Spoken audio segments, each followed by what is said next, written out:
हरण करके चला, रथ पर बिठा लिया। रोती बिलखती सीता जी बार बार चिल्ला रही हैं, रो रही हैं। उनके रुदन को सुन करके गीधराज जटायु जी सामने आए। बेटी पुत्री करिश जन काना, करी हो जात धान कर नासा। तो उन्होंने कहा चिंता मत करो बेटी, मैं इस राक्षस का वध करूंगा। जैसे उन्होंने कहा वध करूंगी, देखा पहले की मैना की खगपति होई, या तो मैनाक पर्वत होंगे जो उड़ सकते हैं, या खगपति गरुड़ होंगे। मंबल जान सहित पति सोई, विष्णु भगवान सहित मेरा बल जानते हैं, रावण कहता है। और जब सामने आए तो देखा जरठ जटायु ये न खगपति है न मैनाक, यह तो वृद्ध जटायु सामने आए हुए हैं। पर इतना भयंकर युद्ध हुआ। आजकल मैं जब देखता हूं कभी कभी कोई घटना आती है, तो आजकल लोग व्यूज पाने के लिए, सस्ती लोकप्रियता के लिए न जाने कितने लोगों की जिंदगी नरक करके रखे हुए हैं। और आजकल तो एक बहुत बड़ा स्कैम चल रहा है, रुपए कमाने का बड़ा संसाधन लोगों ने बना करके रखा हुआ है। ब्लैकमेल करके लोग तरह तरह से जिंदगी तबाह करते रहते हैं। पर अपनी देश की संस्कृति क्या थी?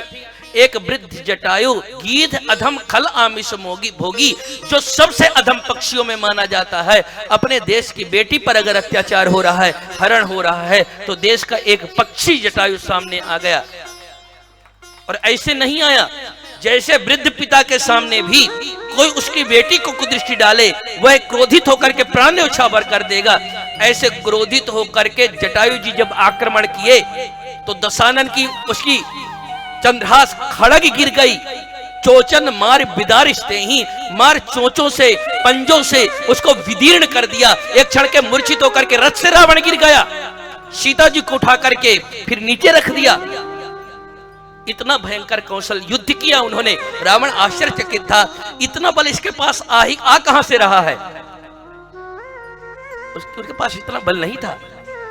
बल कहां से आ रहा था कि बलों की स्रोत जनक नंदिनी बगल में खड़ी थी, उनकी बेटी। और जब अपनी बेटी की व्यवस्था को देखता था, जानकी जी के द्वारा ही उसके पास बल का स्रोत आ रहा था। रावण जैसे राक्षस को पछाड़ दिया। और बाद में किशोर जी को कहना पड़ा, हे पिता जी, हे तात, यह दुराचारी रावण आपसे नहीं रुकेगा।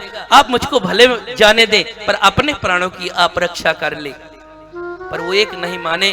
काटे से पंख परा खग धरनी, अपने पंख को जब तक नहीं कट गया उसका पंख, तब तक ज्यों का त्यों युद्ध करता रहा। जब पंख कट गया, तब सुमिर राम के अद्भुत करनी, भगवान राम की करनी को छोड़ करके, सोच करके चुपचाप रहा। एक तो ये गीधराज जटायु, और दूसरा आज के समाज का परिचय देता हुआ बाली का छोटा भाई सुग्रीव, जो राम जी के मित्र हैं। सीता जी ने देखा कि 5 मंत्रियों के साथ मित्रता कर रहे हैं।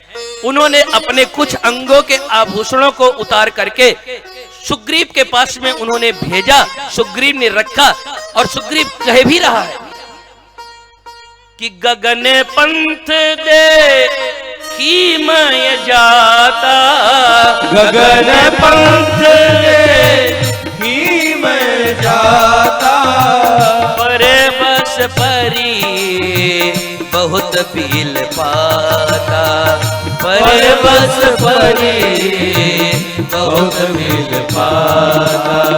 गगन पंथ दे की मैं जाता, गगन पंथ दे की मैं जाता।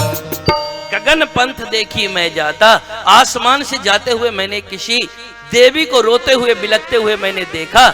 हम ही देख दीने पटडारी, हमको देखकर उसने कुछ आभूषण डाल दिया है, मैंने उसको देखा। अब आप सच्ची बताओ कि अगर सुग्रीव कायर नहीं होते और एक बार हाथ में गदा लेकर के रावण के सामने खड़े हो जाते, तो रावण की हिम्मत थी क्या कि सीता जी को ले जा सकते?